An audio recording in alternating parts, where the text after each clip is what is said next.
On today's episode of Locked On Mets, we have a lot of news items to discuss. First being that Carlos Carrasco will be back with the Mets next year as they have exercised their club option on him. Taijuan Walker did not receive the qualifying offer. I want to go into that a little bit, and also a couple of little notes when it comes to the Mets bullpen. You are Locked On Mets, your daily New York Mets podcast. Part of the Locked On Podcast Network, your team every day.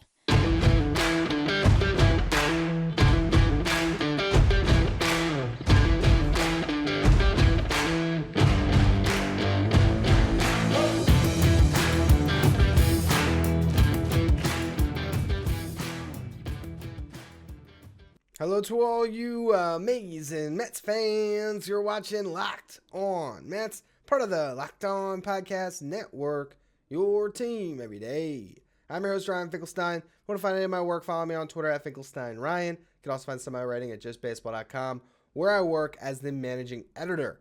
Today's episode is brought to you by BetOnline. BetOnline has you covered this season with more props, odds, and lines than ever before. BetOnline, where the game starts. Now let's lead off the show today with the biggest news, and that is that Carlos Carrasco is back on a club option. And this was a no-brainer in my opinion. $14 million, $3 million buyout. So essentially, you have to break that down as a 1 year, $11 million deal, because that $3 million is going to be on the books no matter what. So for $11 million, you could have either kept Carrasco or you could have declined it and kept that money to reinvest elsewhere. I find it very hard to believe the Mets could find a pitcher better than Carlos Carrasco for $11 million next season. 1 year deals are never bad. I mean, you look at what Carrasco did this year, 152 innings pitched, a 3.97 ERA, 152 strikeouts in those 152 innings pitched, a whip of 1.329. Is he as good as maybe I anticipated he would be this year? I thought that he could potentially be a number 3. I really did. They're watching the season play out. I think he's closer to a 4. And I think if everything breaks right for you next year, he's your 5th starter, and David Peterson can ascend as a player on the upswing of his career that can be that number 4 for you, that could pitch, as a playoff starter. I really do believe David Peterson can get there. I think what we saw with his slider this year was really trending in the right direction. But Carrasco is a great, great option, man. It's very similar to those 2015 and 2016 teams that had Bartolo Colon on it. There's something about a veteran that's been around the league long enough that just knows how to pitch, and even when they give up 6 runs, they get you through 4.5 innings. They get you, an out in the 5th before you finally have to pull them. And that can help carry over into the next couple of days. And when they're right, they still can give you 7 scoreless. And look, I mean, you go through Carrasco's season, obviously won 15 games, but I mean, if I just go to the game logs here on Carlos Carrasco and sort by innings pitched, you have, 11 times that he went at least 6. You have 19 times where he went at least 5. That is quality starting pitching. And, there was so many different times where we saw Carlos Carrasco come up in a big spot and deliver for the New York Mets. I think the game that strikes me the most was those 8 innings where he pitched against the Braves, 2-1 victory in that doubleheader, or an early point in the season where the Mets needed to sweep that one. They ultimately ended up, I think they lost the first game of a 4-game set, swept the doubleheader, and then lost the final one to split the 4-game set overall. But, Carrasco, time and again, was able to give the Mets a chance to win, and that is so vital. And again, at that price tag, it just would have been foolish not to pick it up, because, you're not going to get Nate Eovaldi for $11 million, or Ross Stripling, or even Michael Wacha coming back. I mean, Wacha pitched himself into probably a multi-year contract with the way he pitched this past season here. So, yeah, I look at the market, I look what's out there, and you weren't going to do much better than Carrasco at that number. So you bring him back, and where that leaves you now is it gives you a little bit more depth and a little bit more clarity on where things stand as you really enter free agency with things opening up today. So you got Max Scherzer, you got Carlos Carrasco, you got David Peterson, And then you got the depth options of Tyler McGill, who, I still believe can be a good starting pitcher in this league, but the season he just had really sort of puts him on that bubble where you don't know what he's going to be moving forward. Is he going to be a starter? The bullpen didn't work out for him too well, but, can he stay healthy? There's a lot of questions about McGill. He had a great rookie season, massive innings jump, and I think that came back to bite him this year. So we'll see. I think he has a chance, but you can't really count on him at this stage, just like you can't count on Joey Lucchesi coming off Tommy John. But the two of them, you can count on his depth, and that's where we are here. With the guys that they had that you would think would be viable big league starters, they technically have a 5-man rotation. But you aren't really banking on McGill and Lucchesi. You'd rather them be your 6 and 7 on your depth chart. You got Jose Budo in place to be your 8th, so to speak. And I like Budo in that role. If there's any problem with that, I think he's getting to the point where, he graduated this year, but I think, next season we could see, 75 to 100 innings from Jose Budo, maybe being in that Trevor Williams role, and I think he would be okay in that. So with that said, what do the Mets still need in their rotation? They need a 2 and really a co-1. You'd like to have another ace alongside Max Scherzer if you really want to be a dangerous World Series team. That could just be Jacob deGrom coming back. And you need a replacement for Chris Bassitt, and you like maybe even a slight upgrade on Chris Bassitt. So whether that is getting real crazy and buying the top 2 or 3 starters in free agency, which I don't envision they do, or that's re-signing deGrom or signing a Carlos Rodon or even a Justin Verlander, one of those 3, and then maybe making a trade this offseason to acquire that other pitcher. But all of this is to say I like what the Mets did, and I know there's a lot of people who are confused as to why the Mets did not pick up why they not extend a qualifying offer to Taijuan Walker.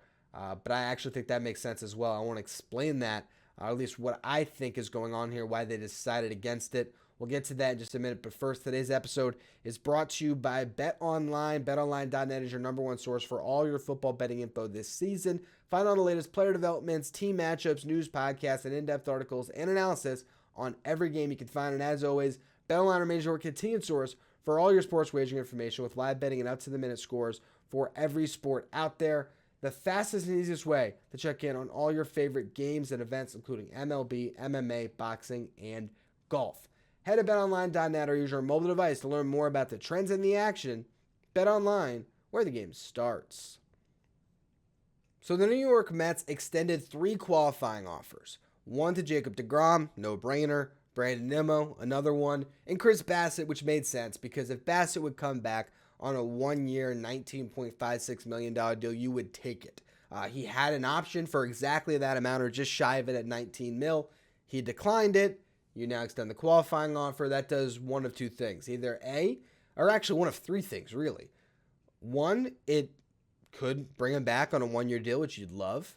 2, it could give you draft compensation if he signs elsewhere. 3, it hinders his market, and you could potentially be able to get him back on a long-term deal at maybe a little bit more of an affordable rate than if he didn't have that QO attached. So I love that decision, and with that, there's a lot of fans that I saw today that were questioning the Mets' decision not to do the exact same thing with Taijuan Walker, and I wouldn't have been mad if they did, but I also completely understand why they didn't. Taijuan Walker faded at the end of the last 2 seasons. While Taijuan Walker is younger than a lot of the stars the Mets have here, I really think this boiled down to Taijuan or Carlos Carrasco because I don't still, even though I think that Walker with that splitter, which I loved this year, even with that, I just don't envision the scenario where he has the season where you are confident when Taijuan Walker takes the ball as the Game 3 starter in a NLDS next season. If that's the case, you're bringing him back to be your 4. You already have David Peterson. So, if you think that he's going to accept the QO, and I really think that if they had extended the qualifying offer to Taijuan, they'd be kind of handcuffing him because he does not have quite the same pedigree that Chris Bassitt has over the last couple of seasons, where Bassitt, for one, has a longer track record of health, that is of recent. But also, Bassitt led a rotation in Oakland. But the Mets this year still led the team in starts, innings pitched, and was the only one that qualified for an ERA title. I think Bassitt has a different market than Taijuan. If Taijuan hit the market with the qualifying offer attached to him, I find it very hard to believe that he gets the contract he wants in free agency. So instead of getting that QO attached to him, lingering on the market for a long time with the draft picks that are sort of, putting an anchor on him when it comes to his market value, I think he would have accepted the qualifying offer, got paid more money on a one-year deal than he's going to get, because I think the max that you're going to see Taijuan get over a long-term deal is probably closer to $15 million than nearly 20. So, and it could be even closer to like a 3-year, $39 million deal, maybe 4-year, 50. Like the $13 million might be around the price range for him over a longer-term deal. The bottom line is he could have accepted a big one-year deal, bet on himself, hit the market again the following season. So if you believe he's going to accept it, then you have to decide. Do you want him to accept it? If Taijuan Walker accepts that qualifying offer, well, now you're in between a rock and a hard place, because yes, you have great depth in that rotation, but the upside isn't quite there, because suddenly your rotation is Max Scherzer, Carlos Carrasco, Taijuan Walker, David Peterson, Tyler McGill, Joey Lucchesi. Yeah, you can add one starter to that, but it's tougher to add two. Now, the other element is you don't pick up the option on Carrasco. So that could have been a choice that could have gone to, and I think that's probably what they were debating over the last couple of days. But it's a matter of Carlos Carrasco at essentially $11 million, or even beyond that, $14 million for Carrasco, or you decline his option, you pay a $3 million buyout, and Taijuan comes back at 19.56. So the way I really look at it is, it was either Carrasco 1 year 14, Taijuan 1 year 22.56. I don't think Taijuan Walker is over $8 million better than Carlos Carrasco on a 1-year deal. So you take the bird in hand, you bring Carrasco back knowing that you have him. You let Taijuan Walker either walk, or you could always negotiate a longer-term deal at a more reasonable number. But I do believe he will walk and sign elsewhere. And, you roll with what you got, which right now, again, leaves you needing to fill 2 spots in that rotation. One, hopefully, by Jacob deGrom, and another potentially via the trade market. I still like Brandon Woodruff as a target. If you told me that the opening day rotation for the New York Mets was Jacob deGrom, Max Scherzer, Brandon Woodruff, Carlos Carrasco, and David Peterson, with Tyler McGill as your long man in the bullpen, I'd say the Mets did a fantastic job this offseason. But there is still plenty of time for those decisions to be made and those things to get ironed out. We'll be monitoring all of them, of course, throughout the offseason. But a couple more options that were decided. Michael Givens, no longer a Met. John Curtis, who we've yet to see, will be a Met again next season. We'll discuss that more in just a minute. But first, another quick word from our sponsors. So the New York Mets ended up declining their option on Michael Givens. And look, this is an option that has confused me. You go to Spotrac, and it's like $3.5 million. That was it. There was no buyout attached. But from what I understand, that there was a $1.5 million buyout. So essentially, you're talking about a $2 million decision on Givens. Don't know why they wouldn't pick that up, considering his long track record. I mean, you're looking at what Michael Givens has been throughout his career, and it's been a pretty long one, and he does have a track record with Buck Showalter, not to mention. But a 3.40 ERA. This year, a 3.38 ERA that was on line with that. 71 strikeouts and 61 and a third this year. WHIP was a little bit higher than his career at 1.321. He is, entering what would be his age 33 season, but I thought that there was enough left in the tank that it made sense to retain him. But ultimately, maybe the Mets wanted to go another direction. Maybe they wanted to keep the 40-man roster open. They maybe have some other prospects that they're looking to protect. And while Givens could be great, I guess the thought of paying $1.5 million to keep him off your roster and going another direction was more attractive to the Mets. And so they decided to let him go. He now becomes a free agent, and the Mets will probably trade for him at next year's deadline, because he gets traded for at every deadline, or if it's not the Mets, it'll be another team. But John Curtis comes back for $775K. Interesting player because he has been on the Mets roster all year on the injured list. We didn't know why they were holding on to him on the 60-day IL. I guess no harm, no foul. But you look at what he's done in his career: 3.63 ERA over 86 2/3, 87 strikeouts during that span, 1.223 WHIP. But in 2021, he was really good with the Marlins. In 40 innings, he had a 2.48 ERA. Allowed 11 earned runs in those 40 innings, struck out 40, gave up 4 home runs, walked 9. That walk rate of 2, very low. Home run rate of 0.9 over 9, that's really good. WHIP was at 1.075, so he was great there. Ends up in Milwaukee. I don't know if he was with Milwaukee. Let me check the game logs. I don't know if he was with Milwaukee first and then came to the Marlins. No, so he was with the Marlins and then got dealt at the deadline to the Brewers and was atrocious in Milwaukee. Gave up 8 runs, 6 of them earned in 4 1/3. Only had 4 strikeouts, walked 3, gave up 2 homers, 12.46 ERA. Bad. But a guy that you look at his savant page, fastball slider type pitcher. Big guy at 6'5", so obviously a lot of extension there to shorten the distance to the plate. Was living at 95 in 2021 and did have success. So ultimately, the Mets go with a guy that is greener, has less mileage on his arm, and is cheaper, and decided to pick up that option as opposed to retaining Michael Givens. So now your Mets bullpen has 3 names in it. It is Edwin Diaz, it is Drew Smith, it is John Curtis. That does not really change anything I said this week when I was discussing building out a bullpen. I believe in that podcast, I was alluding to the fact that I thought Givens would come back. Well, now it's Curtis. Same thing. I mean, go back to that show in my notes on what I had. And, the idea of getting, Robert Suarez, retaining Lugo in May, signing Andrew Chafin, maybe getting another long man. That puts you pretty much where you'd want to be. John Curtis does not change those plans at all, but it's good to know you have another arm that the Mets like, and so they'll move forward.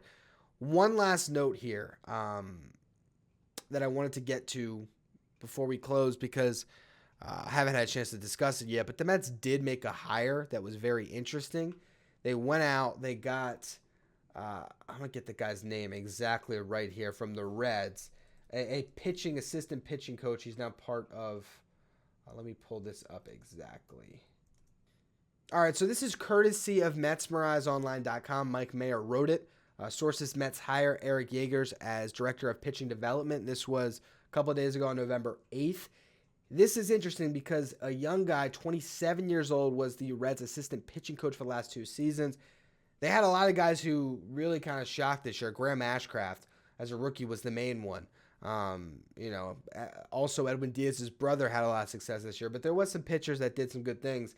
And this is a guy that is very familiar with driveline and pitch design and all these things. And this is the founder of Driveline who spoke about Yeagers here. He said, quote, he's the best at the actual information and delivering it to the players. That's without question what he's best at. Is he the best nerd in the world? Probably not. Is he the best coach in the world?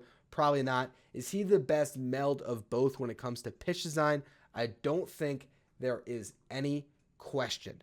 That's a big hire for the Mets, and this is where you're going to continue to see them get better and better over time by making these smart hires, by having Ben Zosmer in their front office. As many young nerds that come in here that are going to help with the analytics, that are going to be computing the numbers behind the scenes, going to be working with the players. This is why you look at the Astros, and it is a well-churned machine, and particularly in player development as well, where you see a Framber Valdez had the success that he has had. Luis Garcia, all of those young pitchers, to take a Rafael Montero and turn him to what he's been. Christian Javier, unbelievable stuff in the World Series. This is the little tricks of the trade to be able to understand pitch design, to get the analytics, to be able to give these pitchers the tools to succeed, because If a pitcher can execute their game plan, they beat the hitter 10 times out of 10, or maybe 9 times out of 10 with that one rarity of a superstar player that can hit the best pitch. But if a pitcher is implementing their game plan properly and executing, very tough. So good to see the Mets make that hire. I wasn't sure when I was going to get to it, but before the week closed, I had to address it. So we put that in here at the end of the show. But that's going to be all for today on Locked On Mets this week on Locked On Mets. As always, thank you for listening. Make sure you follow, rate, and review wherever you get your podcast. Make sure you follow me on Twitter at Finkelstein Ryan. Follow the show at Locked On Mets. Thank you for making Locked On Mets your first listen every day. Now, for your second listen, check out Locked On Sports Today, hosted by Peter Bukowski. Locked On Sports Today will keep you up to date with everything going on across sports, with instant game reaction, breaking news, the take of the day. You can follow Locked On Sports Today on the Odyssey app, YouTube, or wherever you get podcasts.